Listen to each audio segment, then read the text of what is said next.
WWRM, Tampa, St. Petersburg. Good morning and welcome to another edition of Spectrum. My name is Dayle Greene, host of the program. We're delighted to welcome a superstar. That's what I call him. This guy's name is Corey Thornton. He grew up in Pinellas County. He's a rapper and motivational speaker.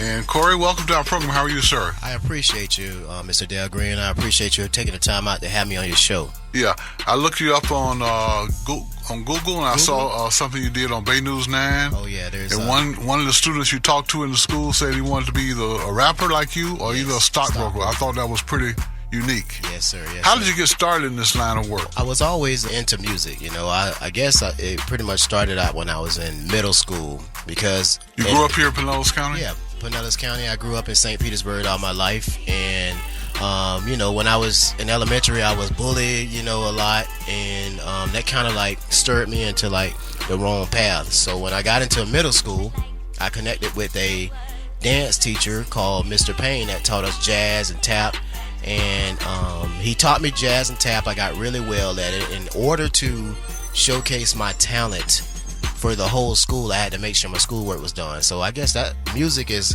kind of how I found myself and made the connection, and it also helped me bring up my grades, and before you know it, I was making honor roll and principal list sometimes, and it was just an awesome turnaround moment. So now you have a contract. You're spreading the message throughout Pinellas County schools. Yes, that's a pretty big deal for you. Yes, because it was tough. Believe me, it was tough because of like the hip hop music with the lyrics the way it is. You know, a lot of principals and, you know, different administrators are very, you know, hesitant about letting someone get in and perform a hip hop concert. But my lyrics are different. I take the same sound students listen to on the radio and put a positive lyrics inside the music, and I'm able to teach them. We dance, we have fun, we have a good time, and it's just like the greatest experience they ever experienced. And I'm actually giving them their first concert while they're in elementary. I also do middle, I do high school, I do graduates for college. I do everything. I wanted to find out the reaction from the parents, from the students themselves, and from the teachers. The teachers are loving it. They're loving it. They're loving it because everything that they, you know, talk about in class every day, I come in right behind them as a motivational music artist to back up all of the things that they're, you know, sharing the message with the kids and letting them know the things that they need to know to be successful. So I come in schools and model what it's like to be a successful person. You know, we can say, hey, you need to do this, you need to do this, you need to do this, but if they actually see me come in school, and, you know, sometimes I go as far as standing in line to with my hands behind my side so I can show students how it goes, or raising my hand for permission to speak, being nice to one another, finding something nice to say to other students and letting students see this. So teachers love it. Parents, when I go to different like the mall, for instance, or Starbucks or McDonald's or wherever we go, parents treat you like a rock star. Yes, they do. They always treat me like a rock star. But the thing is, I would never let that get to my head. I have to stay humble. That's what keep me so grounded. Yes, well grounded. What do you say to the children about dealing with bullies? Because there's a lot of people who pick on children.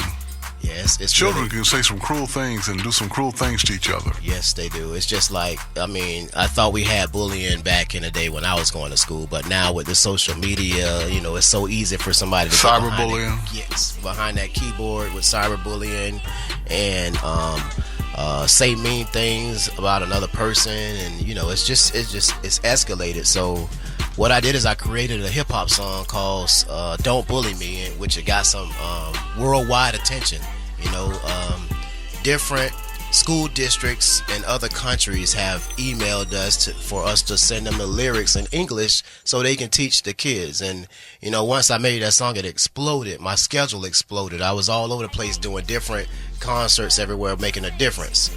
And what I try to tell the students, you know, we got this huge bullying epidemic that's going on in the world.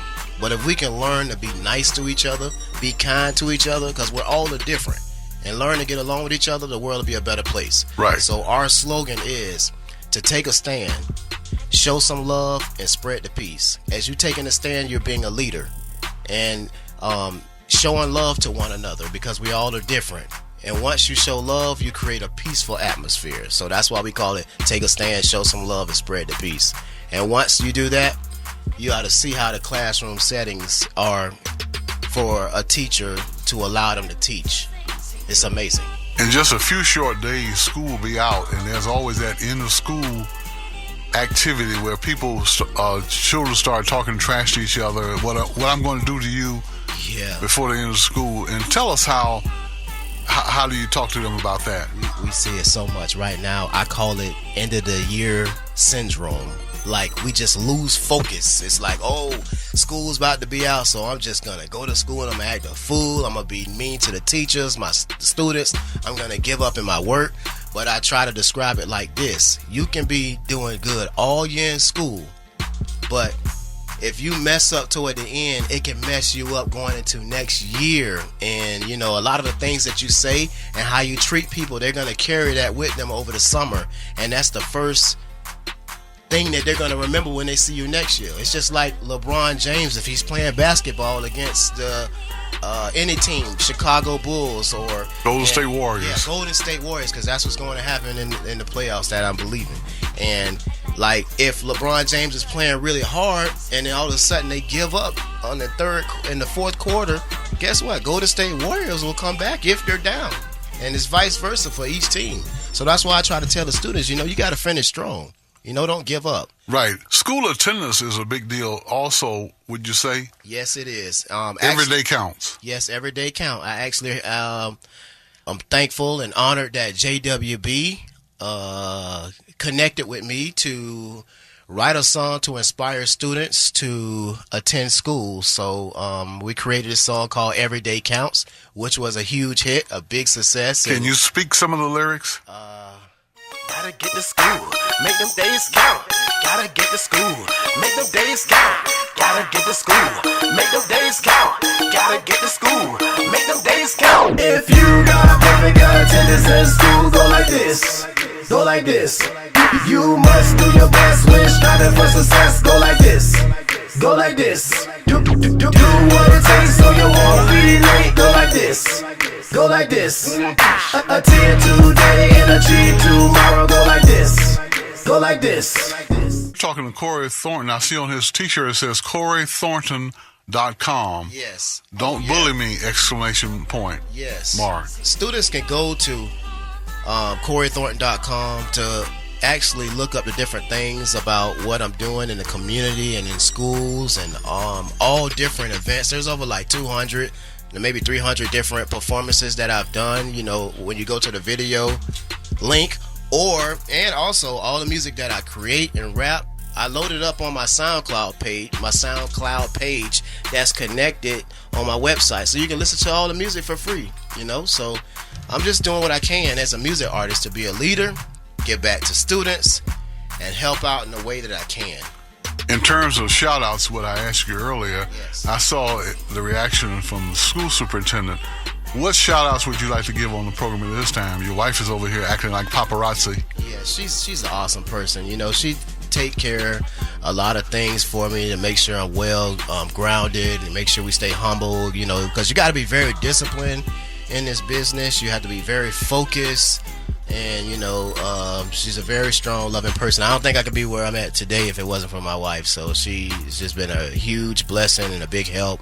And like I say, you always have to surround yourself around positive, strong people. Because I tell so many students at school, you are who you hang around. You know, you could be a great student that does your work smart, but if you hang around people that don't support you and getting in trouble all the time, all they're going to do is bring you down. So make sure you surround yourself around a positive team. That was one thing I did when I was in school. I wasn't that great when I was in elementary, but I started to pull my grades up in middle.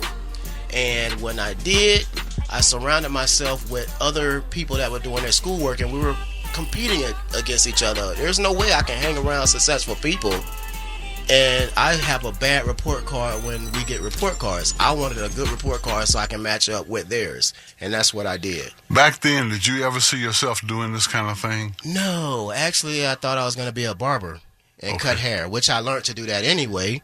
So, you know, I just got into music. It was just music is the key to reach our next generation, and I'm going to use my my talents, my gifts to inspire students to make a difference.